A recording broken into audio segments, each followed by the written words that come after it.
بسم اللہ الرحمن الرحیم. عزیز طلباء، امید ہے آپ کے مزاج بخیر ہوں گے. اچھا، وہ جو سلسلہ ہمارا چل رہا ہے اردو گرامر کا، اس میں بھی ایک اور سلسلہ ہم نے شروع کیا ہے ترکیب کے حوالے سے.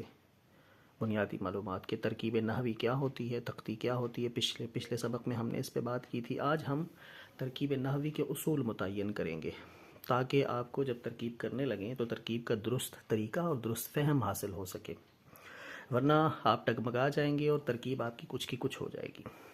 تو اہم سوال آج کا کیا ہے جی؟ ترکیب کیسے کی جاتی ہے؟ اچھا، سبق شروع کرنے سے پہلے میں ان تمام عزیز طلباء سے گزارش کروں گا جو چینل پر نئے ہیں، چینل کو سبسکرائب کریں تاکہ پرانے اور نئے تمام اسباق آپ کو مل سکیں اور آپ ان سے بھرپور استفادہ کر سکیں.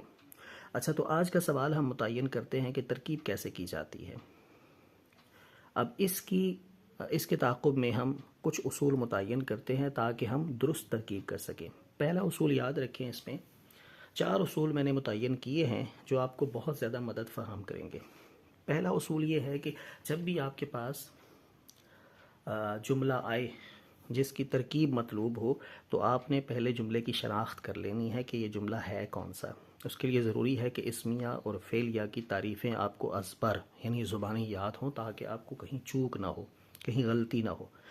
اچھا، جب آپ نے یہ متعین کر لیا کہ یہ جملہ اسمیہ ہے، یہ فعلیہ ہے، تو دوسرا اصول یہ ہے، دوسرا اصول خاص جملہ فعلیہ کے لیے.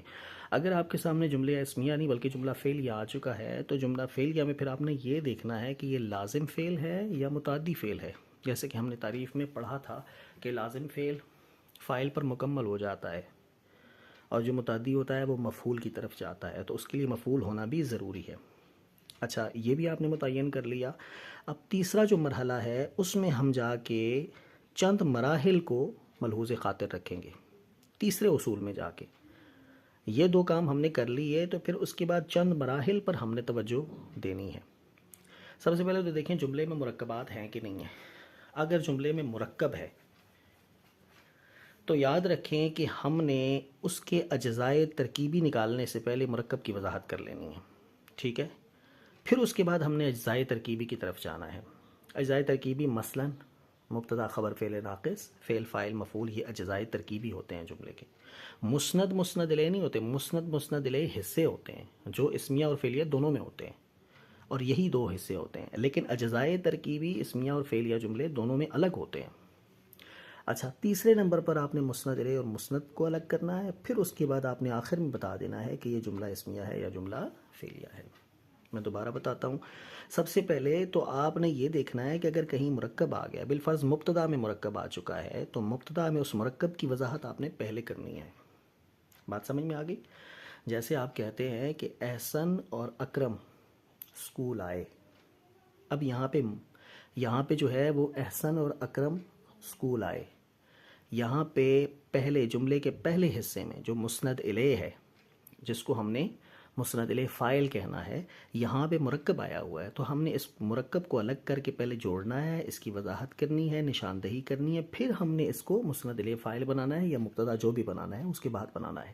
اسی طرح اگر مفعول میں آ گیا، خبر میں آ گیا، تو پہلے آپ نے مرکب کی وضاحت کرنی ہے، پھر اس کے بعد اجزائے ترکیبی بتا دینے ہیں کہ اجزائے ترکیبی میں یہ کیا بن رہا ہے.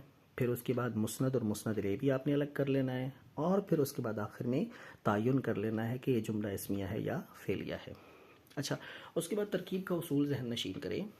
چوتھا اصول یہ ہے کہ جملے کو اپنی آسانی کے لیے، یعنی جملے کو اس ترتیب سے آپ نے لکھنا ہے جس ترتیب سے میں نے اصول لکھے ہوئے، اس ترتیب سے آپ نے لکھنا ہے جملے کو. بات سمجھ میں آ گئی؟ اوپر سے نیچے کی جانب. جب اس طرح آپ لکھیں گے تو ترکیب کرنے میں آپ کو آسانی ہوگی. باقی آپ اس طرح جس طرح میں نے جملہ لکھا ہوا ہے آپ اس طرح بھی لکھ سکتے ہیں، لیکن اس طرح پھر آپ کو تھوڑی سی مشکل کا سامنا کرنا پڑے گا. بات سمجھ میں آ گئی؟ ترکیب اس طرح بھی ہو سکتی ہے، اور سمپل ترکیب پیراگراف کی صورت میں بھی ہو سکتی ہے. یعنی جملہ اوپر لکھا ہوا ہے، آپ ساتھ لکھتے جائیں، لکھ کے پیراگراف کی صورت میں مکمل ترکیب کر لیں، یہ بھی صورت درست ہے. لیکن سب سے بہترین جو صورت ہے، جیسے آپ کی 10ویں کی کتاب میں بھی صورت شامل کی گئی ہے، وہ مطلب صفحہ نمبر 18-19 پہ یہ ساری بحث موجود ہے، اس میں انہوں نے اسی ترتیب سے ترکیب کی ہے. اوپر سے نیچے جملہ لکھا، پھر اس کے بعد ہر ایک کی سامنے وضاحت کرتے چلے گئے. تو وہ یہی اسی اصول کے تحت انہوں نے ترکیب کو مکمل کیا.